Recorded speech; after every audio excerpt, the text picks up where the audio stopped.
Alright guys, welcome back sa Technical Glenn TV. So for today's video, ipapakita ko po sa inyo kung paano po natin gagawa ng solusyon ang problema po ng ating machine na Ricoh MPC 3004. So pagka-on pa lang po natin ng machine, ito na po kaagad ang lumalabas. So SC491-00. So ito po yung ating gagawa ng solusyon ngayon. Pero bago po ang lahat, kung hindi ka pa nakakapag-subscribe sa aking channel, please click the subscribe button below and hit the notification bell para updated ka palagi sa mga videos na ating i-upload. So samahan niyo po ako at wag na po natin itong patagalin. Umpisa na po natin kaagad pagkatapos po ng intro.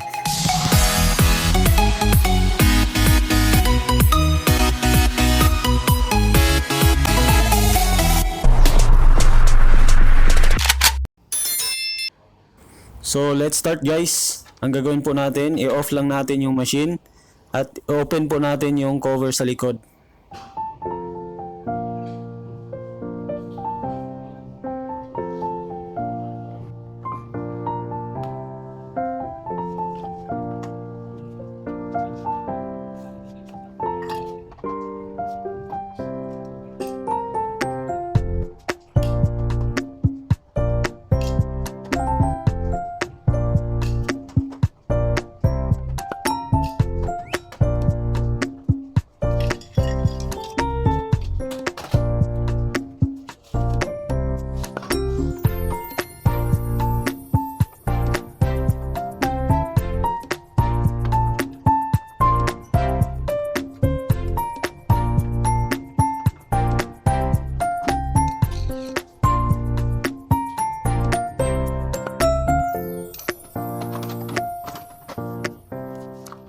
So itong power supply board na to guys, kailangan lang po natin itong hugutin, no?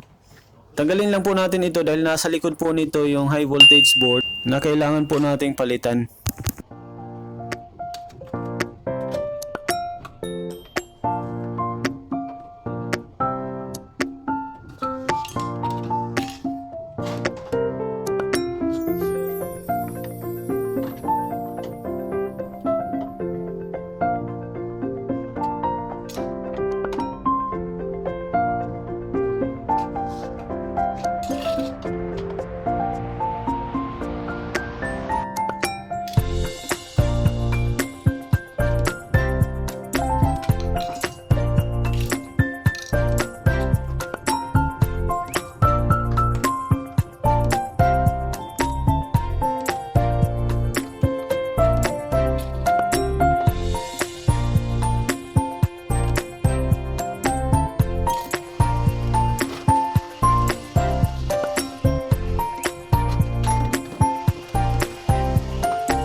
So ito na po yung high voltage board. So kailangan lang po natin itong baklasin.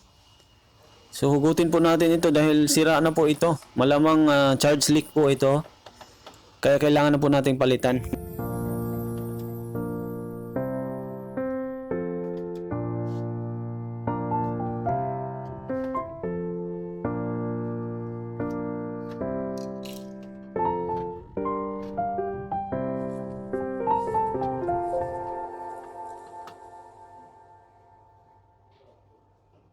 So palitan na po natin ito. So ito po yung pampalit natin. So let's start. Salpak na po natin kaagad ito.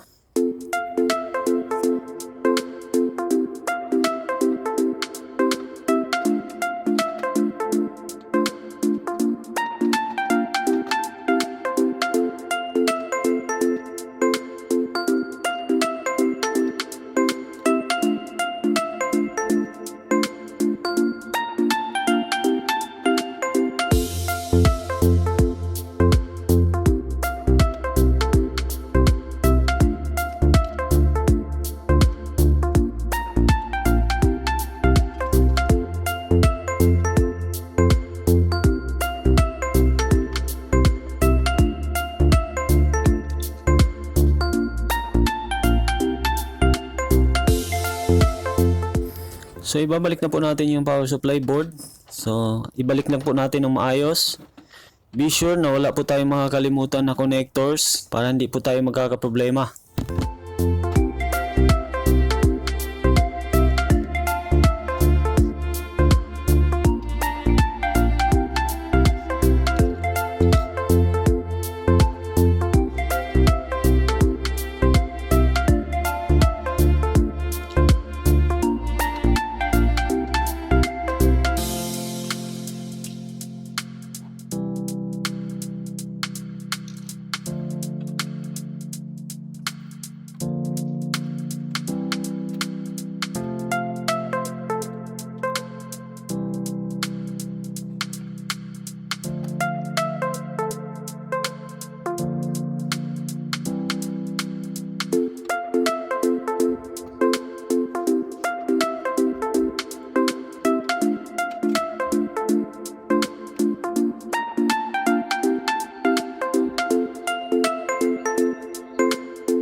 So ito po yung luma na high voltage board.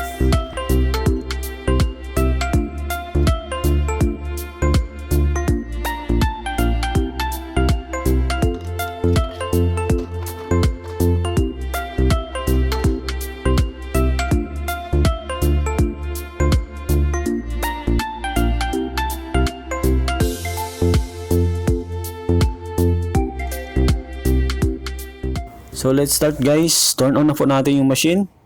At titingnan po natin kung successful po yung ating pagpalit ng high voltage board.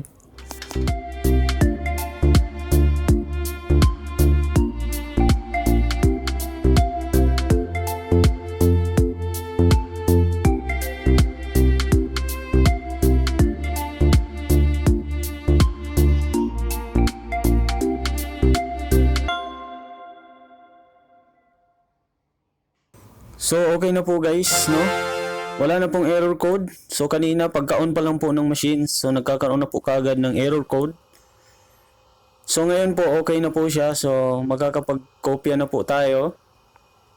Makakapag-test print na tayo. So ganun lang po kabilis at kadali na magresolba ng error code EC491-00. So may natutunan na naman po tayo sa araw na ito. So maraming salamat po sa inyong panonood. At kung nagustuhan mo ang video na to, please paki-like and share. At kung bago ka lang sa aking channel, please don't forget to subscribe and hit the notification bell para updated ka palagi sa mga bagong upload na videos.